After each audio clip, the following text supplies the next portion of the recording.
treason, sedition, rebellion. This is the heritage of the American patriot. Those revolutionaries who stood on principle to fight against tyranny no matter the cost. And that spirit lives strong today in the activists and freedom fighters who fight against the authoritarian state. Each in their own way, each with their own mission, united for the cause. They had the idea to run on a platform of fuck the police prior to actually winning the primary. I mean, AOC is a drama queen and she's full of shit. They said, you don't get to tell us no, we're the state health department, and I said, hell no. You brought a freaking guillotine. People already pushing back in ways that didn't even need any votes to be cast. I'm not ratting on anybody, and I did what I did, so you're going to have to give me what the law says you have to give me. You want to make the world a better place? Have some babies and raise them to not be stupid. Hope I don't get canceled talking to you. These are the people whose stories I'm here to share. I'm Justin O'Donnell, and this is Subversive. Man, governments are not going to like this shit. Ladies and gentlemen, boys and girls, activists, anarchists, and shitposters at every corner of the internet, thank you for tuning in to Subversive number 98. As always, I'm your host, Justin O'Donnell. So before we get started, just remember whatever platform you listen on, whether it's YouTube Live, Odyssey, Spotify, Apple Podcasts, Anchor, or on the air at lrn.fm, you can make sure that you can help grow the show by liking, commenting, subscribing, letting us know what you thought about each episode, and most of all, sharing with your friends. And if you enjoy the content, you can join the insurgency by visiting Patreon at patreon.com/O'Donnell. Again, join the insurgency today at patreon.com/O'Donnell, ODONNELL. And make sure to check out snackswag.com so you can get all your favorite Subversive merch, including some brand new designs for t-shirts, hoodies, coffee mugs, and more. Again, that's snackswag.com. You can get brand new official podcast merch today. And if you want to keep in touch between shows, follow me on social media, join our community Discord channel where you can chat with other fans of the show at any time. And all of these links can be found in the description of the video or podcast that you're listening to. So make sure to check them out. Now, today, I want to talk a little bit about free speech and the history of free speech and censorship and what it's done throughout history and what it's come to in the Western world today. In the news lately, we've had the ongoing expose of the Twitter files and Elon Musk bringing to light a new form of whistleblowing of private actors censoring on the behest of the government. And people have started to raise questions of what does this mean for free speech? What is this? We libertarians have always taken the position that private platforms are free to censor their own content and manage their own private property. But what happens when it's done so at the behest of the government and when it's done so in the public square, where social media has largely replaced other forms of news media as where people get their information from? Well, first, why don't we define what we mean by free speech? Simply put, free speech is the idea that people have the right to express their thoughts and ideas freely without fear of punishment or censorship. This includes the freedom to speak, write, and publish one's opinions, as well as the freedom to access information from a variety of sources. The First Amendment to the U.S. Constitution recognizes the importance of free speech and protects it as a fundamental right. The text of the First Amendment reads, "Congress shall make no law respecting an establishment of a religion or prohibiting the free exercise thereof or abridging the freedom of speech or of the press or the right of the people to peaceably assemble and to petition the government for a redress of their grievances." This amendment ensures that the government cannot censor speech or the press and guarantees the right of individuals to express themselves freely. An open press is also an important part of a free society. An open press refers to the freedom of the media to report on events and issues without fear of censorship or punishment. It's crucial for ensuring that people have access to accurate and reliable information and can make informed decisions about the issues that affect their lives. Unfortunately, censorship has been around for as long as people have been expressing their thoughts and ideas. Throughout history, governments and other powerful actors have sought to suppress information and opinions that they disagree with or find inconvenient. This has often led to the suppression of free speech and the open press, and has had severe consequences for both individuals and society at large. Fortunately, there have been times when people have fought back against censorship and defended their right to free speech. And however, these struggles have often been difficult and required great courage, but they've also been instrumental in promoting freedom and democratic rule around the world. And free speech plays a vital role in promoting open and honest debate. In a free society, people should be able to express their opinions and ideas without fear of retribution. This allows for a diversity of viewpoints to be expressed and considered, which is essential for making informed decisions and arriving at the truth.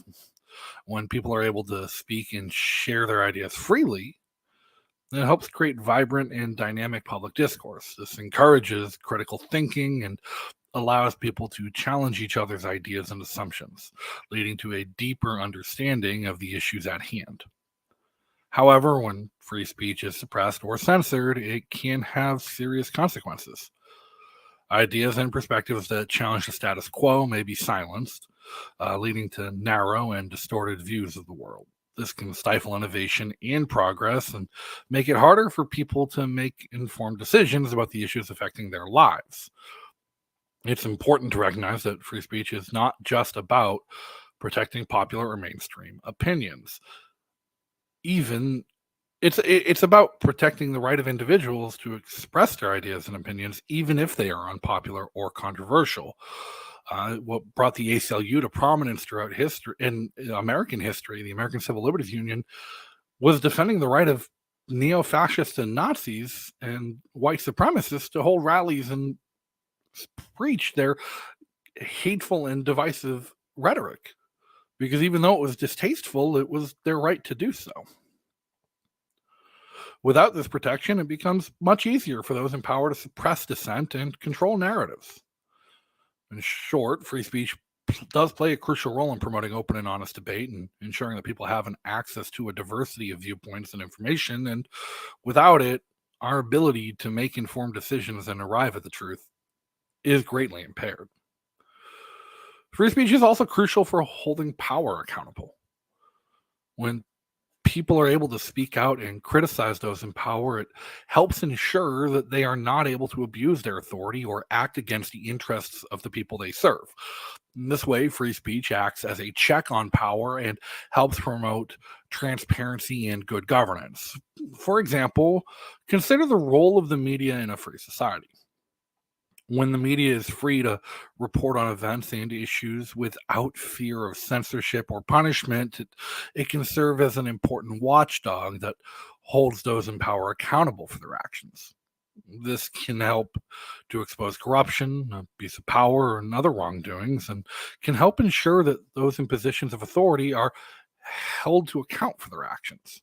However, when free speech is suppressed or censored, it becomes much harder to hold those in power accountable. Without the ability to speak and criticize those in power, it becomes much easier for them to act without scrutiny or oversight. And this leads to corruption, abuse of power, and other forms of misconduct going unchecked, which can have serious consequences for individuals and society as a whole. And just as free speech is about protecting unpopular opinions from outside the mainstream, it's also about protecting the public interest and ensuring that those in positions of power are held accountable for their actions. Without free speech, it becomes much harder to expose wrongdoing and ensure that those in power are acting in the best interests of the people they serve. Free speech is also very closely tied to other fundamental rights, such as freedom of religion and freedom of assembly. These rights are often interconnected and rely on each other for their protection. For example, consider the freedom of religion. The freedom to worship as one sees fit is meaningless if one's not also free to speak about one's beliefs and share them with others. Without the freedom to express one's religious beliefs, the right to practice one's religion becomes little more than a hollow shell. Similarly, the right to assemble and protest is meaningless if one is not also free to speak out against injustice and express one's grievances. Without the ability to speak out and make one's voice heard, the right to protest becomes meaningless. In this way, free speech acts as a foundation for other fundamental rights. It enables people to express themselves freely and advocate for their beliefs, which is essential for the protection and promotion of other rights. It's important to recognize that free speech is not just about protecting the rights of individuals to express their opinions, it's also about protecting the rights of groups and communities to advocate for their beliefs and interests. Without this free speech, it becomes harder, if not impossible, for minority voices and perspectives to be heard and for their rights to be protected. Now, throughout history, journalists have often been censored by authoritarian regimes that seek to suppress information and opinions that they disagree with or find inconvenient. This censorship has taken many forms, including imprisonment, torture, and even execution for those who dare speak out against their authorities. Knowing examples include the Soviet Union, where journalists were heavily censored and expected to adhere to the party line, only talking about bullet points given to them by the state. Those who deviated from this line were often punished or even imprisoned, and the state-controlled media was used as a tool to disseminate propaganda and promote the government's agenda. Another example is China, where journalists have long faced censorship and persecution for attempting to report on sensitive issues or criticize authorities. In recent years, the Chinese government has implemented a sophisticated system of internet censorship and surveillance, which has made it even harder for journalists to report on sensitive issues without fear of retribution. A third example being North Korea, which is one of the most repressive and closed-off regimes in the world. The North Korean government tightly controls the media and censors any information that could be perceived as critical of the regime. Journalists who attempt to report on sensitive issues or expose wrongdoing face severe punishment, including imprisonment and even execution. These examples just illustrate censorship of journalists has always been a common occurrence in authoritarian regimes throughout history. In many cases, the scope of censorship has been expanded to protect the regime against public blowback and to ensure that only information that is favorable to the authorities is disseminated. And this has had serious consequences for the ability of journalists to report the truth and hold power accountable, and has contributed to the suppression of free speech and open press in these societies. Now, the censorship of journalists can have serious consequences for the ability of journalists to report the truth and hold power accountable. And when journalists are censored or punished for attempting to report or on sensitive issues or criticize those in power, it has a chilling effect on their ability to do their job. For example, consider the case of a journalist who is imprisoned or tortured for attempting to report on corruption or abuse of power. This journalist is likely to think twice before attempting to report on similar issues in the future out of fear of retribution. This can lead to self-censorship and a lack of critical reporting on important issues, which has serious consequences for society and human freedom. Similarly, when the media is controlled by the state or other powerful actors, it becomes much harder for journalists to report on sensitive issues or to criticize those in power.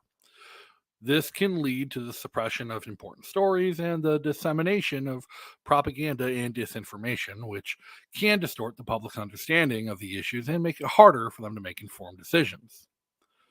Now, technology has played a significant role in promoting free speech and helping journalists bypass censorship in recent years. With the proliferation of the internet and social media platforms, it has become much easier for people to express their opinions and access a diversity of viewpoints and information.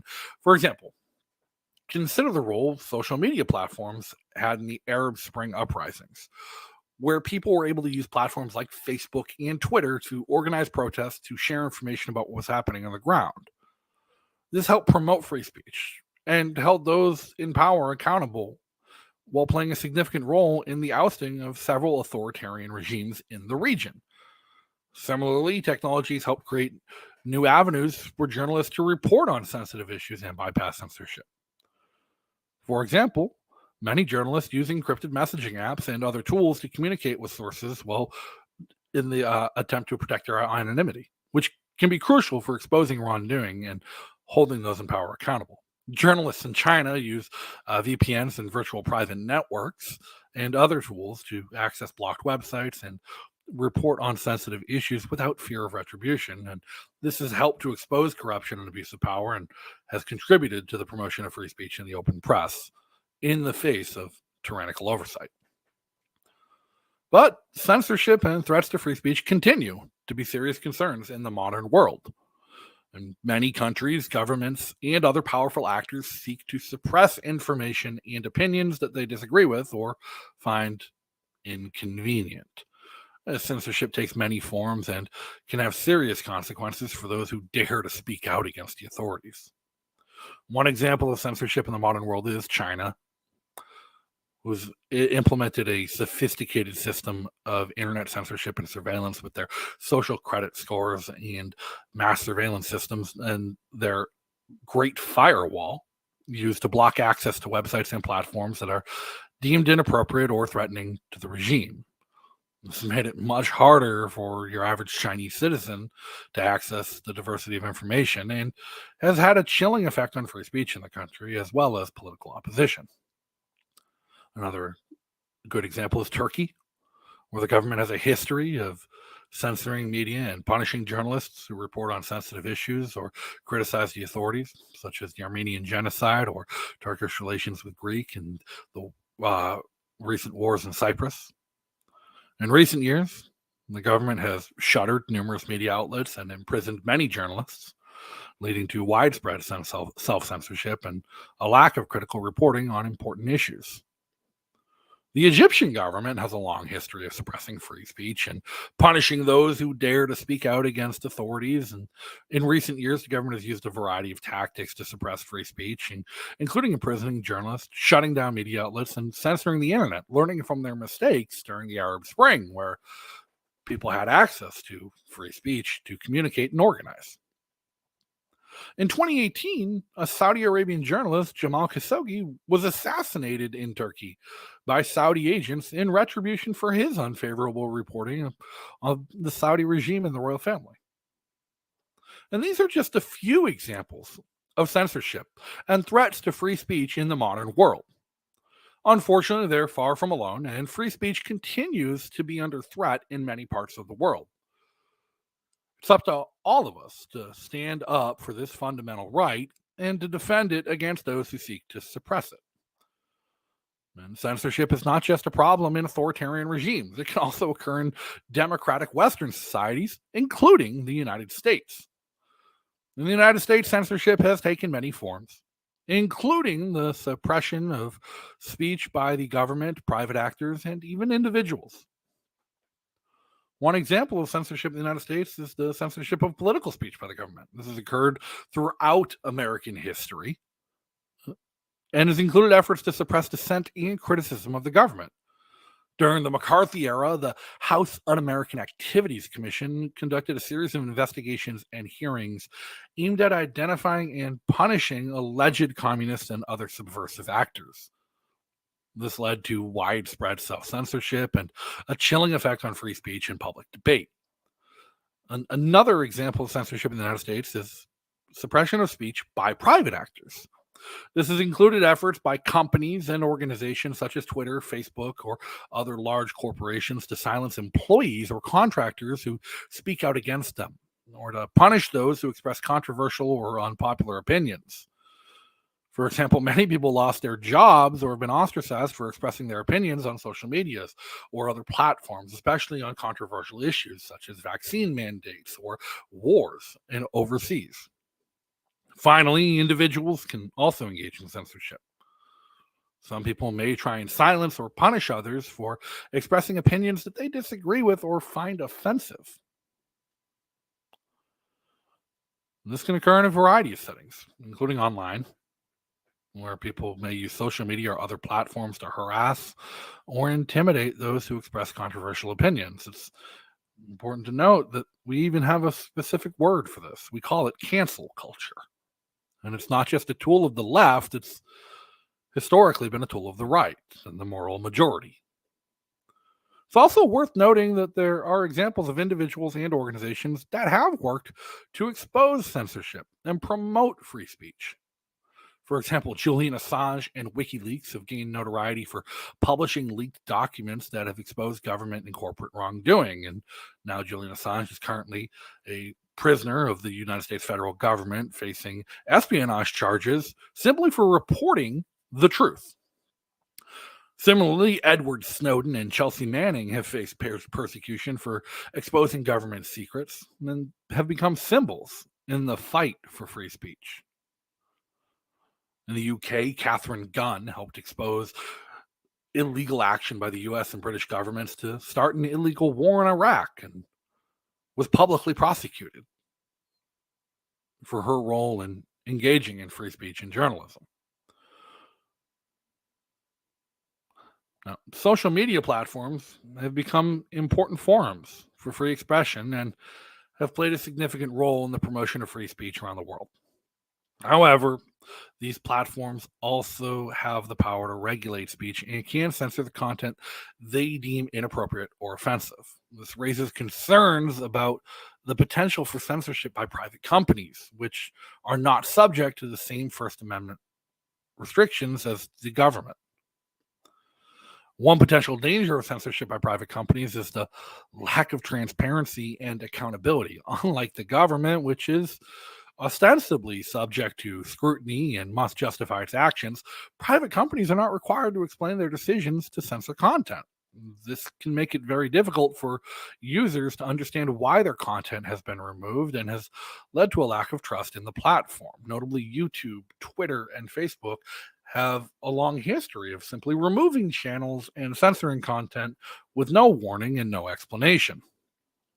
Another potential danger is the risk of bias or discrimination. Private companies may have their own agendas or may be influenced by outside pressure to censor certain types of content. This can lead to the suppression of certain voices or perspectives, which can have serious consequences for free speech and the free flow of information. Finally, censorship by private companies can also have broader consequences for society. For example, if a social media platform removes content that exposes wrongdoing or holds power accountable, it can have a chilling effect on free speech and the ability of people to hold those in power accountable. One of the most serious dangers of governments coercing private companies to act as agents of censorship is the potential for this abuse of power. When the government has the ability to pressure private companies to censor content on its behalf, it can use this power to suppress dissent and silence critics. This can have serious consequences for free speech and for the ability of people to hold those in power accountable. Another danger is the risk of arbitrary censorship. When private companies are acting at the direction of government, they may be more likely to censor content without careful consideration or due process. This can lead to the removal of content that is important or valuable and can have an extreme chilling effect on free speech. Also, the use of private companies as agents of censorship can also undermine trust in these companies and the internet as a whole. When people see that their content is being censored or removed at the direction of the FBI in backroom deals with Twitter employees, they may lose trust in the platform and may be less likely to use it in the future. This can have serious consequences for the free flow of information and the ability of people to connect and communicate with each other at will. And while private companies do have the right to regulate speech on their platforms, the dangers of governments coercing these companies to act as agents of censorship in favor of government interests is a serious problem and should be avoided. It's important to ensure that the government respects the independence of private companies and does not use its power to suppress free speech. The importance in defending free speech in the face of censorship and attempts to suppress it is critical moving forward in our fight for freedom. Defending free speech in the face of censorship is essential for the health and vitality of any free society. And when people are able to express themselves freely and share their ideas and opinions without fear of retribution, it creates a more open and inclusive society where all voices can be heard. Free speech is also essential for holding power accountable. When people are able to speak out against corruption, abuse of power, or other wrongdoing, it helps expose these issues and can lead to meaningful change if social will demands it. Similarly, free speech is important for the free flow of information and ability of people to make informed decisions. And when people are able to access a diversity of perspectives and opinions, they are better equipped to understand these issues and make informed choices. Unfortunately, free speech is under threat still. Governments and other powerful actors often seek to suppress disinformation and opinions that they find inconvenient or disagreeable, and censorship takes many forms and can have serious consequences for those who dare to speak out against the authorities. An issue is not relegated to the traditional authoritarian regime. Censorship now has become a problem in the West as well. The media plays a vital role in providing information and context that helps people understand the world around them and make informed decisions. However, the media can also be biased, and biased press can have serious consequences for society. One of the things I want to explore with this is the concept of a biased press and its dangers, as well as ways we can address it. A biased press is one that is not objective or impartial, but rather presents information in a way that is biased or slanted toward a particular point of view. This can result in political, corporate, or personal bias and can occur at any level of the media mafia, from individual journalists to major news outlets to government press agents. And press bias is not only an avenue for censorship, a motivation for censorship, it's also a mechanism for censorship. And a free and independent press is essential for the health and vitality of any society. And when the media is free to report on sensitive issues and criticize those in power without fear of retribution, it helps hold those in power accountable while promoting transparency and accountability. A free and independent press is also important for the free flow of information and the ability of people to make informed decisions. We've covered all this. However, it's important to understand how the facade of a free and independent press behind the curtain of bias is as dangerous as censorship coming from the state. There's several different types of bias. We talked about political bias, corporate bias, and personal bias. Political bias refers to the tendency of the media to favor or criticize a particular political party, ideology, or candidate. This can occur, again, at any level, from the journalist to the editor, and can be the result of a variety of factors, including personal beliefs, corporate interests, or outside pressure, such as the government. Political bias has serious consequences for democratic systems as it distorts the public's understanding of the issues and undermines trust in media. Corporate bias refers to the tendency of media to favor or promote the interests of certain corporations or industries. And this can occur when media outlets receive financial support or other benefits from these corporations or industries, or when they are owned by these entities. Corporate bias, again, can seriously undermine trust in a free and independent media. And personal bias refers to the tendency of individuals, including journalists, to favor or criticize certain viewpoints or perspectives based on their own personal beliefs or experiences. And again, it can occur at any level and have serious consequences for the integrity of journalism. And one of the most serious consequences of a biased press is the distortion of truth. When the media is biased, it can present information in a way that is incomplete, misleading, or outright false. And this can have serious consequences for democracy, as it can distort everything. What is and is not true is often the foundation of the decisions we make and the information provided to help us make those decisions. A biased press can also undermine trust in media. When people see that the media is biased or slanted towards a particular point of view, they may lose trust in media as a whole. And I think we've seen that today the modern world, where media is largely discounted as quote unquote fake news. A biased press suffering this loss of credibility and being perceived as biased or untrustworthy is less likely to be taken seriously or to be believed by the public. It's a problem of the boy who cried wolf at a catastrophic level. When the media has no credibility and no accountability, when there is something critical for the media to report on, people are more keen to ignore it. So how can we address this? How can we overcome our biased, censored media? One way to address bias in the media is through media literacy and critical thinking. Teach people, teach your children how to critically evaluate the media and identify bias. We can help them become more informed and better equipped to make their own decisions. And this does involve teaching people how to identify different types of bias, how to evaluate the credibility of sources, and how to seek out multiple perspectives on an issue. There are some great tools out there and some great organizations working to do this. People like Stacia Wilson at Second Look News, where they don't break news, they report on weeks old news, and showing every piece of bias and every piece of evidence and all the sources to thoroughly research a piece. Another way to address bias in the media is the diversification of media sources. By exposing people to a variety of media outlets and perspectives, we can help them develop more nuanced understandings of the issues to make more informed decisions.